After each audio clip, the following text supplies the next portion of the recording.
Mheshimiwa Rais wa Jamhuri ya Muungano wa Tanzania Dr. Samia Suluhu Hassan, karibu sana Meatu. Tunaukaribisha sana Meatu.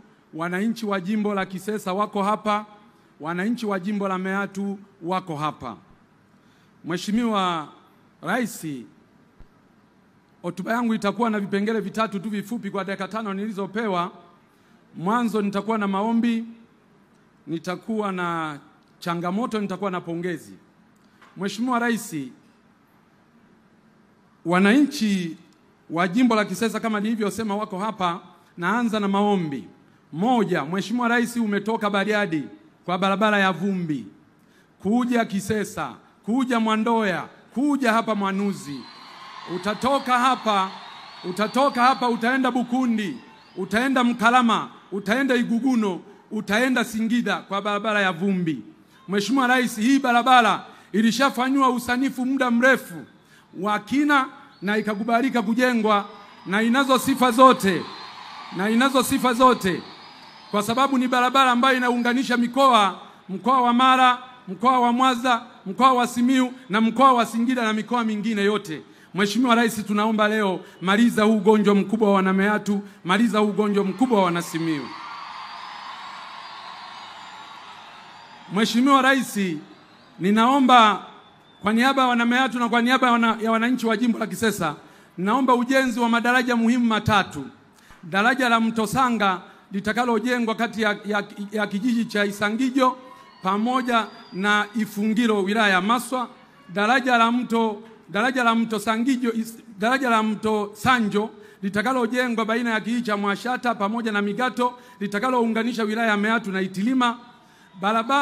Daraja la Mto Semu litakalojengwa kijiji cha Mbugabanya litaunganisha na kijiji cha Mwajidalala.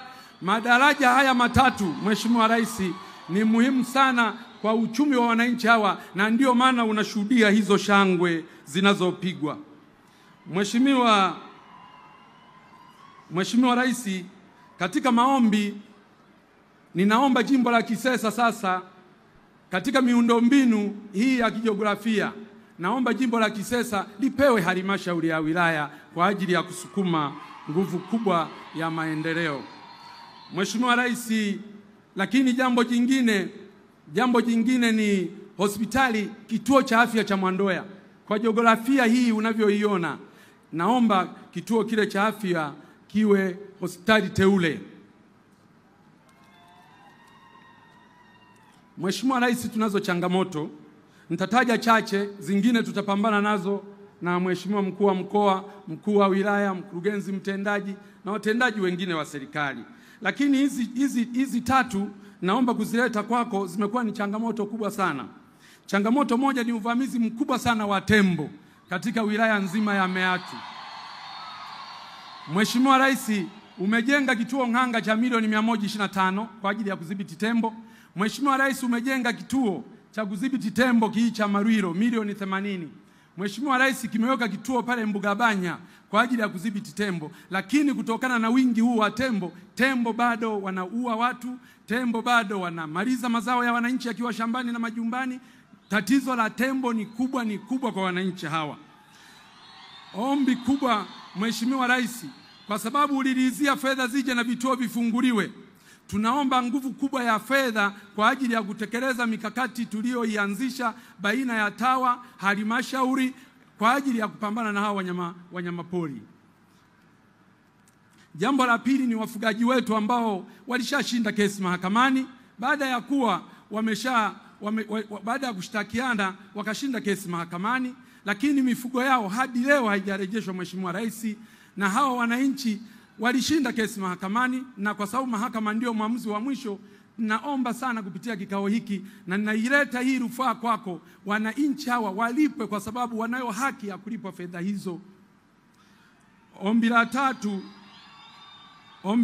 Mheshimiwa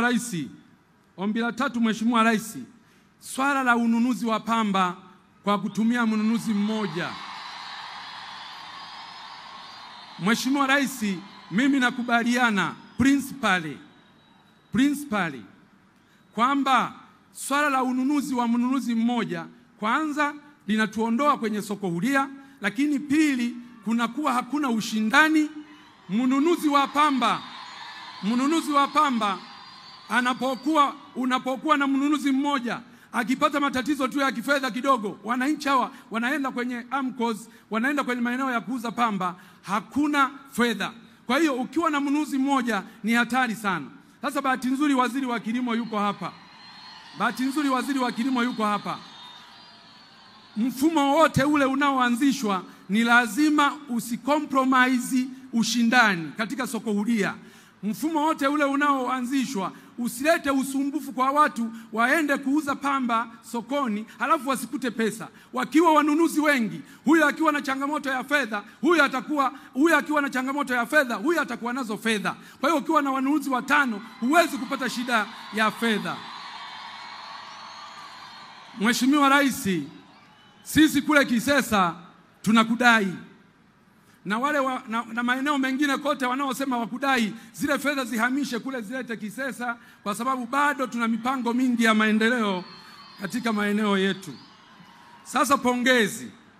Mheshimiwa Rais, umefanya makubwa.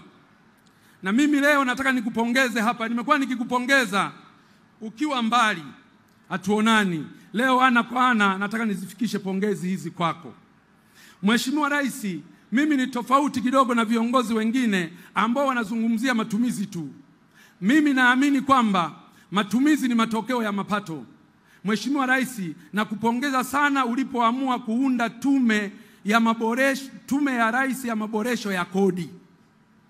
Mheshimiwa Rais, hii tume hii wananchi wengi wanaweza kuona kama ni jambo la kawaida, lakini ukweli ni kwamba tume hii inaenda kuwa mwarobaini wa matatizo yote tulio nayo. Mheshimiwa Rais, umefanya jambo kubwa, Watanzania watakukumbuka. Kwa tume yetu hii, matokeo ya hii tume yatakapoletwa kwa wananchi na utekelezaji wake, tunajua fedha kwa ajili ya maendeleo katika nchi yetu zitaongezeka. Mapato yanayokusanywa leo, mimi na hapa Mpina, mapato yanayokusanywa leo na TRA pamoja na taasisi zingine za serikali yataongezeka mara 2 au zaidi.